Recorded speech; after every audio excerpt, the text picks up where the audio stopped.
Neely alludes to really not needing to announce that guy unless the alpha presents himself. So if they go into this season without a captain,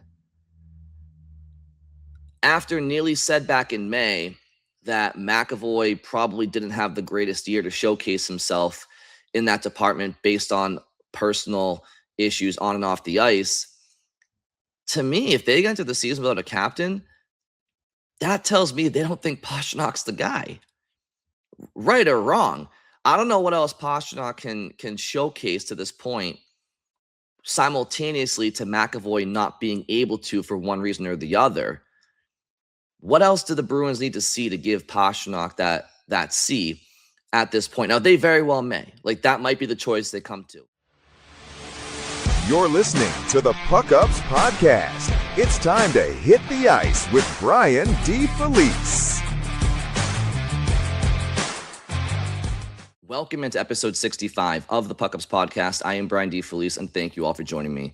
On today's show, I would like to talk about some comments made by Cam Neely and Marco Sturm this week surrounding the Bruins' captaincy vacancy and their expectations heading into next season. But first things first, if you haven't done so already, please go ahead and subscribe to the Puck Ups on YouTube, Apple Podcasts, Spotify, or anywhere else that you get your podcasts. And I would like to do another mailbag episode soon.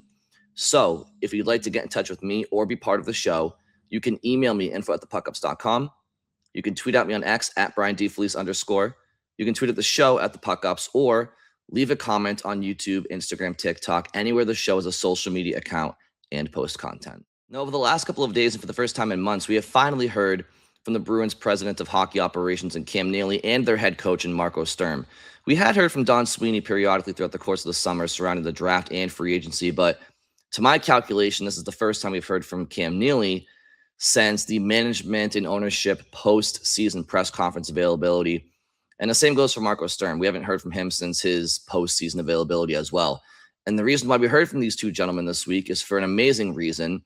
It is the NESN WEI Jimmy Fund Radio Telethon, which I do want to spend a minute here briefly to go over because it's such an amazing charity and there's no such thing as too small of a donation.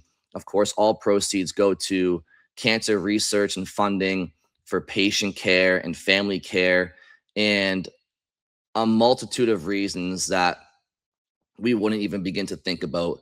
So if you want to get involved with that, you can call 877-738-1234. You can visit thejimmyfund.org or text KCANCER to 56512. And again, this is going on throughout the course of this week, this radio telethon involving NESN and WEI. And I will leave links to the Jimmy Fund and these methods to get involved in the YouTube description and the description for the audio version of this show on Apple Podcasts, Spotify, and others like that. So again, 877-738-1234, jimmyfund.org, or text KCANCER to 56512. No such thing as a small donation.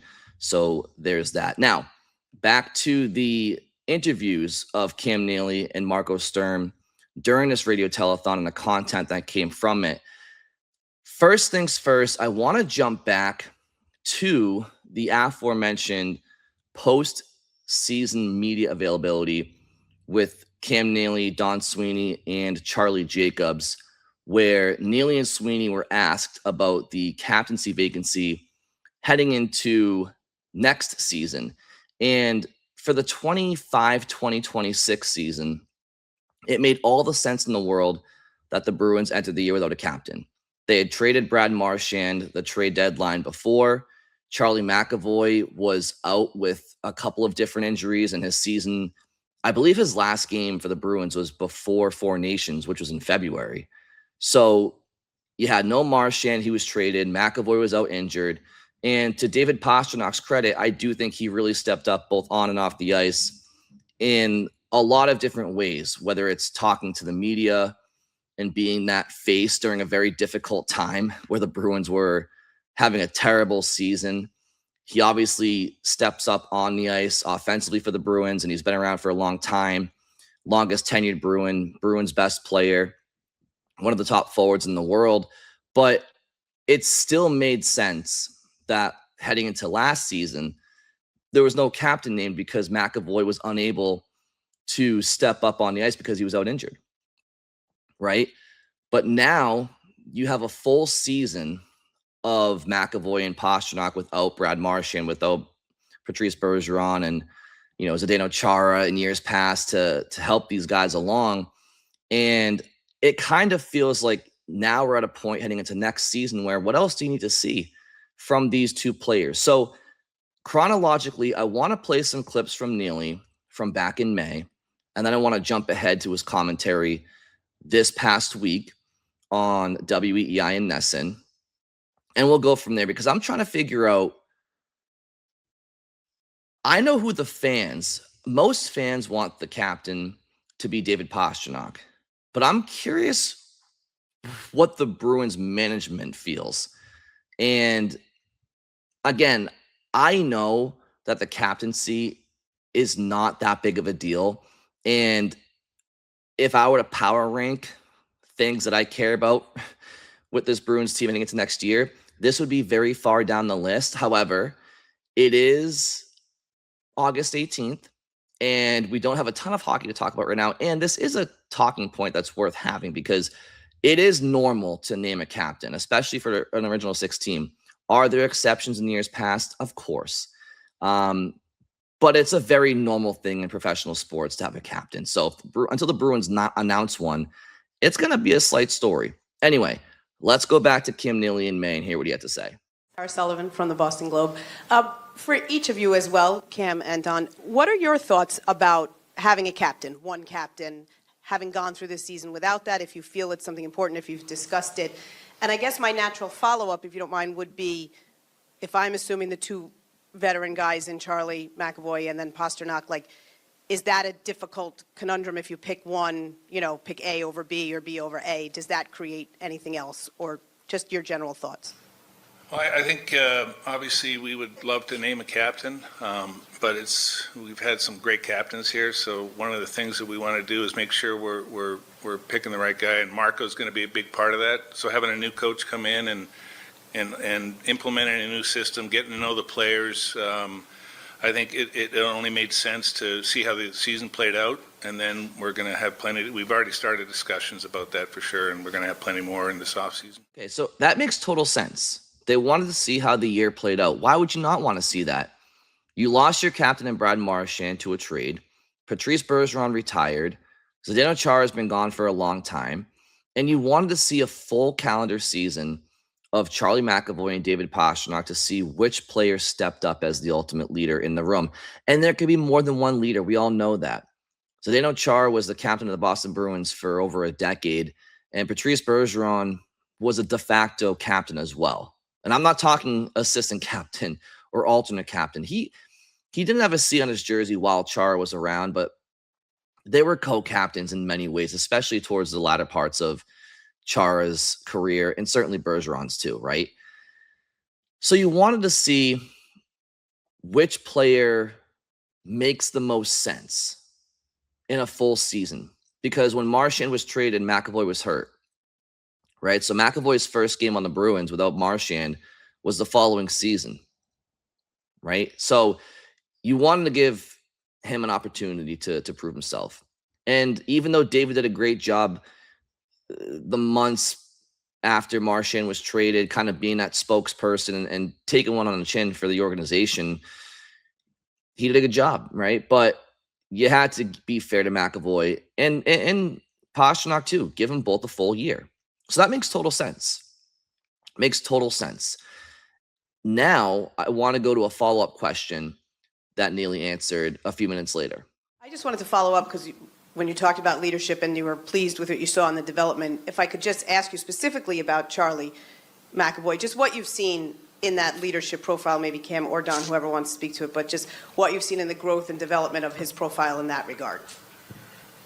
Well, I think all the players that have been here a while have grown, and that's what you hope for. Charlie had a lot going on this year, unfortunately, both with injuries and some family things. So we probably didn't see the full growth of Charlie for this particular year, but he's grown a lot since he's been here. Same with David, really. Okay, so Cam's not wrong. McAvoy went through a lot in the last season. He's gone through a lot in the last year and a half, right? Dating back to the season prior where he had that dangerous infection in his shoulder. And then, of course, this past season, he gets a slap shot to the face. Cam alluded to family obligations, responsibilities. You know, he and his wife had to attend to some health issues or I don't want to say the wrong terminology there, but you know, their son, who's only a couple of years old. So there was a lot off the ice too. And Pastrnak's dealt with a lot off the ice as well in his personal life, you know. But those comments from Neely to me sounds like if we had to pick a captain right now, it doesn't seem like Charlie had a full opportunity to showcase what he could be as a leader because of injury issues, family issues, and he just had a lot on his plate. But if we have to choose a guy right now, that might be the reason why we don't choose him. So that's how I took that earlier in the offseason. I read that as David Pastrnak is the best player on the Bruins. He's the longest tenured player. He has stepped up as a leader in the last couple of years in particular, on and off the ice. And we think that Charlie's a great leader, but it may just not have been the best year for him on and off the ice to showcase who he can totally be as a leader. And oh, by the way, we have to make a decision this summer. So it just kind of felt like David was the obvious choice, and he still might be. As I said earlier, I know a lot of fans, myself included, if they had to choose a captain, would pick him. But the longer that time goes on here, if the Bruins enter the season without a captain, that's going to raise my eyebrows because I know that Charlie has more to show in terms of leadership. Cam just said it. But Pastrnak, I feel like he's pretty much proven himself for all the reasons I just listed. So if they go into the season without a captain, to me, that's the Bruins really trying to give McAvoy as much of a runway to take the reins from what probably would be Pastrnak right now. So let's go to Neely's commentary yesterday on WEI during the Jimmy Fund Radio Telethon when he was asked about the captaincy once again. Now, he said back in May that they wanted to name a captain and that they were going to have conversations all off season about it. So let's fast forward a couple of months with time to have those conversations, which you know they've had, and hear what Neely had to say in August. The captain, you rotated it last year. Just philosophically, I'm not saying that if you want to tell us who's captain, I'm sure EI would love to break that news right now. But just philosophically, do you need to have a guy, or is that something on certain teams, maybe rotating it from here and there works?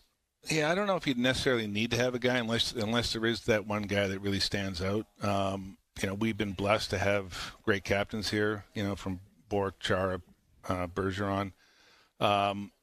You know, we like leaders, not followers. So you could hopefully have 20 leaders.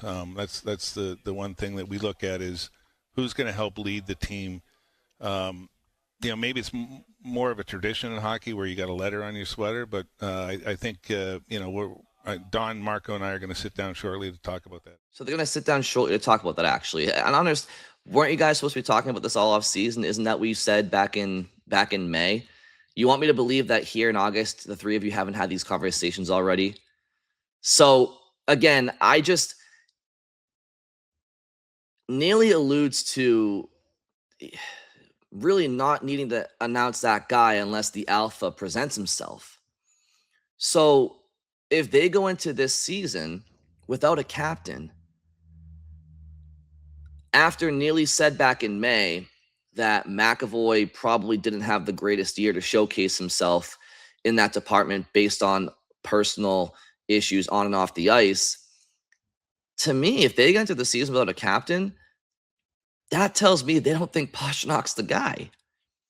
Right or wrong, I don't know what else Pastrnak can showcase to this point simultaneously to McAvoy not being able to for one reason or the other. What else do the Bruins need to see to give Pastrnak that C at this point? Now, they very well may. Like, that might be the choice they come to. But right now, we're just having a conversation because he was asked about it on the radio this week. It's not often during July and August that we get to hear from higher ups in the Bruins organization. So, again, my gut feeling is that if they have to announce a captain this offseason, I do think that they'll choose Pastrnak because he's done everything to showcase that he should be the next captain of this team. Second best winger in hockey. He's a top 5-6 offensive player in the world, probably a top 10 player overall. And I do think that Pastrnak, while he's not the greatest defensive player, nobody's ever going to say that Pastrnak's going to win a Selke award. It's not who he is. But to be fair, he factors in on 45% of the team's offense year in, year out. When you're that involved in the offensive play, first of all, you're carrying the team on your back offensively. But it's not like you don't exert energy when you're that guy offensively. If you're relied on that much in the offensive zone, in the neutral zone, in transition, it's gonna cut into your energy and your attention to detail defensively. It just is. It is a bit easier to be a prominent back checker if you're not somebody who's got the puck on the stick all the time in the offensive zone, fending off defenders. So if the Bruins had more offensive firepower to surround Pastrnak with, I would imagine that while never becoming a great defensive player, he would still have more opportunity and bandwidth to become a more well-rounded player. But all that being said, I will never sit here and say David Pastrnak should be the Bruins captain because he's great defensively. It's not who he is. He's one of the best forwards in the world in terms of offensive production, and those guys aren't rarely ever great defensive players. But when the puck's in your stick as much as it's on Pastrnak's, you're going to turn the puck over more than a guy like Sean Corrali where the puck's rarely on his stick. When you dominate the game in terms of offensive possession time, you're going to turn the puck over. It's impossible not to. It's impossible not to. Look at the I would be willing to bet most players who rank near the top of the league in turnovers are probably some of the best offensive players. Why? Because the puck's on their stick. When the puck's on your stick that much, it can't go into the back of the net all the time. The game happens fast. It's people need to get off of that high horse of Pastrnak sucks defensively. It's like, okay, he's not great, but there's reasons why he doesn't have all the energy in the world to be back checking all the time. And oh, by the way, he does try defensively. It doesn't mean he's great at it, but his effort isn't non-existent like some people online claim it to be. Nonetheless, Pastrnak entered the Bruins organization back in he was drafted in 2014, right? And he made his debut in the 14-15 season. You still had players in the Bruins that were part of that 2011 championship team. And I know Marchand, Rask, Chara, Marchand are obvious ones that Pastrnak played with a lot of his career that were on that 2011 team. But you had Pastrnak playing on a team with Gregory Campbell, Milan Lucic, Danny Paille, Dennis Seidenberg was still there. There were some players that just goes to show how long Pasternak's been around. He was a kid. And he's developed into, as I said, the second best winger in the world behind Nikita Kucherov. And he's your best player, your longest tenured. He's 30 years old. He's got 2 kids. He's grown up in the city. He's gone through shit on and off the ice in his personal life. Like, the kid's grown up, right? And I'm not saying McAvoy hasn't, but there's a real solid case to be made that Pastrnak should be the captain. And that being said, if they don't choose a captain heading into this year, then I can't help but think it's the Bruins' way of trying to give McAvoy a longer runway to prove he's their guy. And I'll be honest, I think a lot of fans want it to be Pastrnak, think it should be Pastrnak. Some fans think it should be McAvoy. a lot of fans, regardless of who they think it should be, wouldn't be upset if it was the other person because they're both deserved players. But I can't help but shake this feeling. The Bruins might choose Pastrnak this offseason because they want to choose a guy.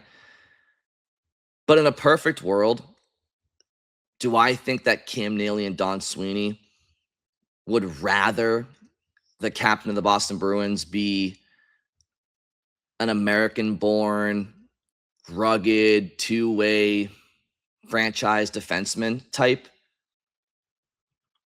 It wouldn't surprise me. It would not surprise me.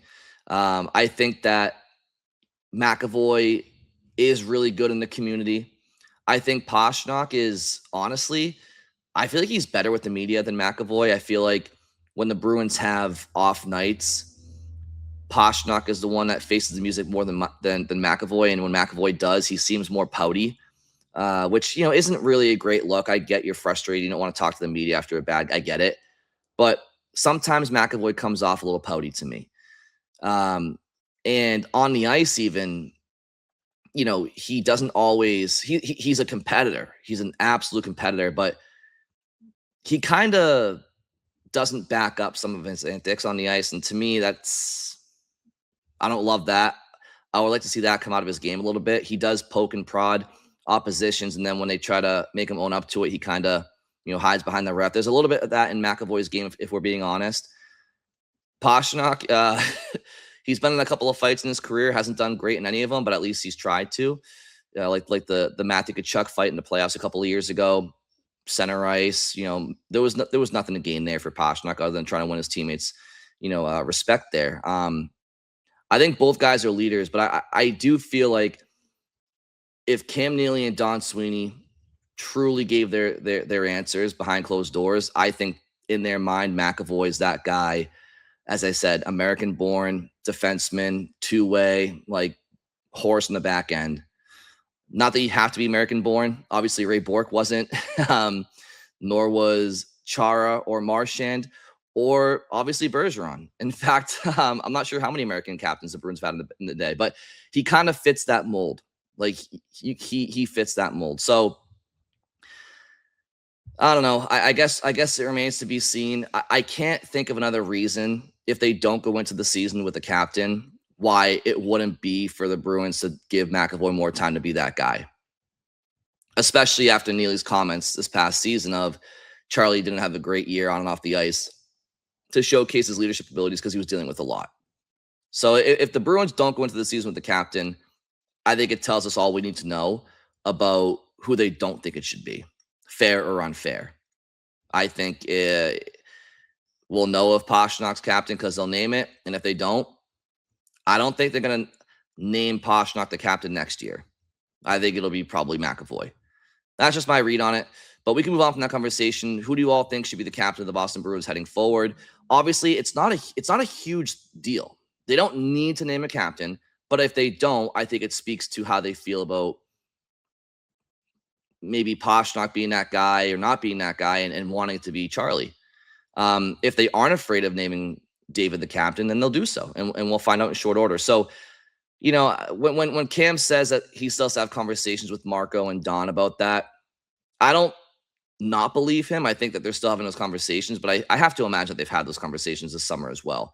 What I will say lastly is, regardless of what fans want in a Twitter poll, or if somebody asked me right now, Brian, who would the captain be of the Boston Bruins if you were choosing, I might say David Pastrnak, but at the same time, if the Bruins go into the year without a captain and then later name McAvoy the captain, or they name McAvoy the captain this offseason, I don't doubt it's the right call because I'm not in that locker room. They are. You know what I mean? So fans, analysts, we only know so much. I guess what I'm saying is whatever decision they make, I do believe in their heart of hearts that it's the right decision based on the information that they have, being in the locker room every day, being around the guys, knowing these people as individuals. So I'm just saying if they don't name a captain heading into next year, I think it's because they want it to be Charlie. And if they want it to be David, then I think they'll announce it. So something to keep tabs on. over the next month or so, which is when I presume an announcement would happen. Okay, moving along now to the other part of this episode, which is just about kind of expectations heading into next season and some competition internally, which Bruins fans know that concept all too well. The Bruins seem to love internal competition among depth players, but nonetheless, I want to go to one final comment from Cam Neely on WEEI during the Jimmy Fund Radio Telethon, and then I want to go to a comment from Marco Sturm on Nesson about the challenges that next season will present to him and the Bruins. So first, let's go to Cam Neely and hear what he's excited for regarding next season. I'm excited about the competition in camp this year, to be honest with you. See some of the younger kids push for jobs. Hagen's got a taste a little bit last year, so we'll see. I know he's been working really hard this offseason. We got a new player in Paterka. I'm excited to see what he brings to us. But yeah, just the competition in camp. These younger kids they should be licking their chops to say, okay, I want that spot right there. So I'm excited for that too. I'm very excited to see what James Hagens could do with his opportunity. I'm very excited to see what a kid like Frederic Brunet can do.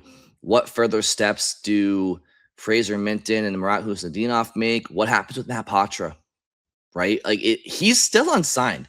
Matt Patra still being unsigned to me it's interesting to say the least. I think something gets done, but until it does, it's a story. And I'm very curious to follow Dean Letourneau in his junior year at BC and Will Zellers in his sophomore year at North Dakota. Two players that I'm very confident that they will have big seasons for their respective college teams in the NCAA. And I think they're both going pro at the conclusion of their college seasons. Where that is, what side of 95 that's on, Boston or Providence, that remains to be seen. I feel like Letourneau would have a better chance of, playing some games for the Boston Bruins sometime this spring, maybe before Zellers. But again, there's a lot to be excited for about this Bruins team in terms of development and trajectory.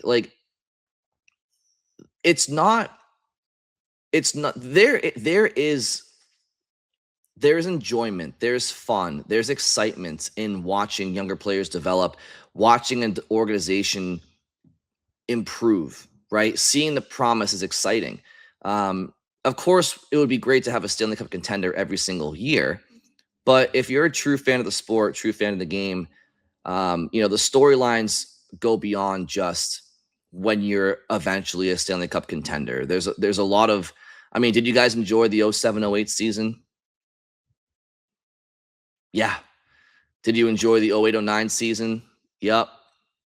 9-10 season? Yep. Well, they didn't win a cup until 10-11, but seeing that trajectory, it's fun. So I'm with Neely on that. I'm excited to see what the young players can do, and it sounds like the Bruins. Sweeney, Neely, they've all made commentary. Neely mentioned Frederic Brunet by name twice. Cam Neely mentions James Hagens by name today. These guys, I think, are going to get the opportunity to showcase themselves. It's a short training camp. Marco Sturm said in his Nesson interview, the guys have to be ready to go right away to show me, what they're capable of, and that players dictate these things at the end of the day. And there's a lot of truth to that. There is a lot of truth to that. So if Frederic Brunet comes into training camp, a short training camp, but doesn't showcase himself well, you can't really blame other people if they do end up waiving you. I don't expect that. I expect him to showcase himself well, but I'm with Neely. I'm excited to see what Paterka can do. I love Paterka's youth and upside. He's only 24. The best part about the JJ Paterka acquisition is he's closer in age to Hagens and Minton and Husadinov and Letourneau and Zellers than he is Pastrnak and Zacha and McAvoy. So he's younger than people realize he is. So looking forward to all of these things as well.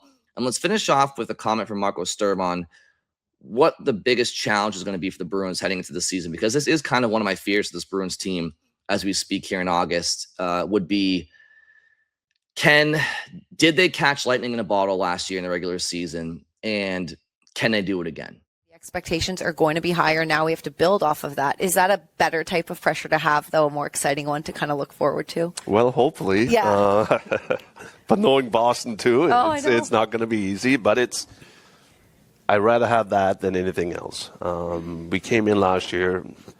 Nobody really knew where we were going to go, and it ended up being an outstanding season. So the challenge this year is, can we do it again? And can we be consistent enough to maybe get to another level? I'm not saying more points. It's just, for me, playing wise, we wanna be we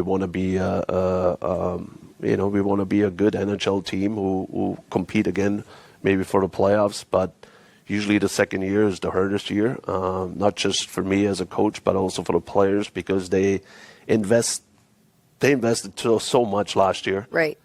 Can we do it again? Yeah. I think that's something in between our years. We have to be ready. We are not a surprise team anymore. Everyone knows the Bruins now. We're back, and that's why it's going to be even harder. So listen, I think that a lot of what Marco Sturm just said there is very true. The Bruins, there was a lot of buy-in last year because you had a lot of unproven players, and then some players that just joined the organization, and then existing players that were very embarrassed about the year prior. And everybody and their mother was counting out the Bruins last year in the offseason to even be a playoff team. It was, how low will they finish? Not too dissimilar to this offseason at times, depending on who you ask. But the Bruins heard that, and they kind of use it as ammunition to rally against the naysayers. And to their credit, they were hard out, and they made the playoffs. Like, they 100-point team. Now, does a big step back last year from Florida help that? Sure, but it helps every team, right?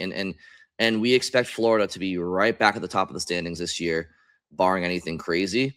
So it's going to be harder this year, but I do think the Bruins they're more talented than last season. I mean, if you think about it, is there a lot of unproven elements to this roster? Sure.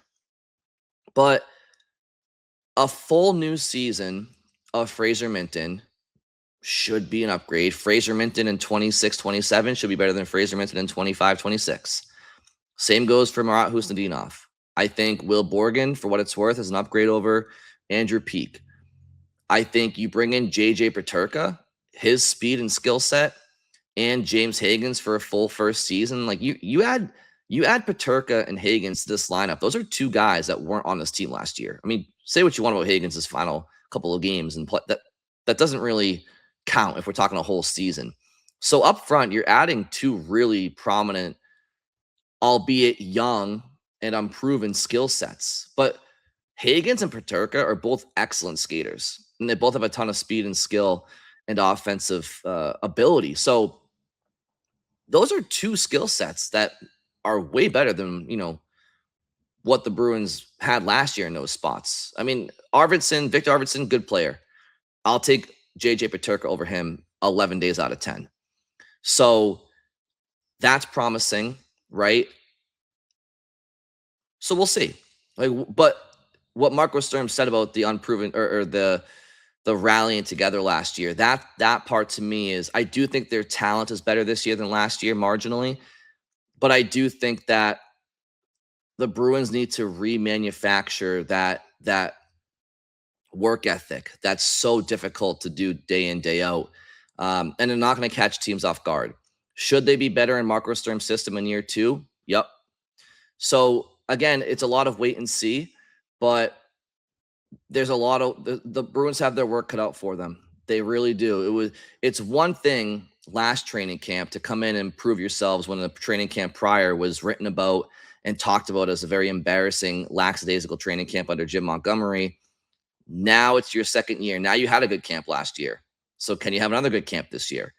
The Bruins were pretty Jekyll and Hyde last year out of the gates. They won their first 3, then lost 6, then won 5, then lost. So they had their hurdles earlier on in the year. But in any event, it is going to be a challenge in this division for the Bruins to make the playoffs because it's the toughest division in hockey. Last year, you had 4 teams in the Atlantic Division finish top 10 in the NHL, and the Panthers weren't even a playoff team. And Toronto, they have their question marks for sure, but they're going to be better this year. I think there's some teams possibly even the Bruins, who maybe take a step back. I know it's the Eastern Conference's Atlantic Division, but it feels like the wild, wild west, to be honest with you. So we'll see how it all plays out. Again, one final plug for the Jimmy Fund. If you want to get involved with that or donate any amount of charitable donations, you can call 877-738-1234. Visit jimmyfund.org or text KCANCER to 56512. Links to donate will also be in my video descriptions as well. And for my next episode, I would like to do a mailbag episode. So please submit your questions to me on Twitter at @BrianDFelice_ at the PuckUps, info@thepuckups.com.